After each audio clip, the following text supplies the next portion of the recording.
Okay, this is Matt Jablonski's video response for Kara Hillebrand's video blog for this week. For the sake of time, I want to comment only on the article you discussed for Asian Americans in literature for children and young adults. I too also blogged about this article, so I feel like I know the most about it. I really like the point that you make when you say that we need to really assess ourselves, and how you point out that you've never experienced or been experienced with Asian American literature. I find myself in the same predicament. I never really read it. I've never really seen it.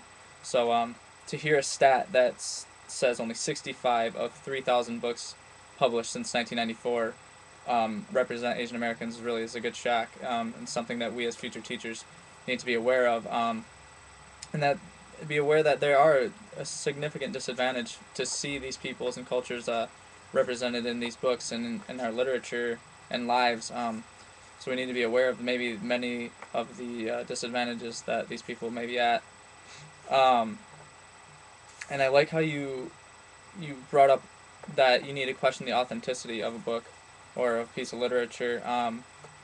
It's maybe not something that we'd realize. We might think of when we see all these books that represent them. We may think they're all good, which is not always true. We need to really look into them, make sure they don't perpetuate stereotypes, and we need to break away from these stereotypes.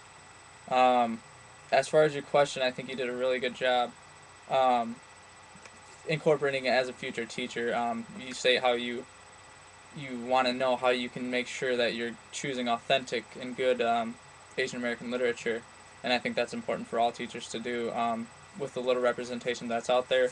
And maybe some of this is perpetuating things that we might not want to teach our students, and we might want to advance or help to advance other cultures.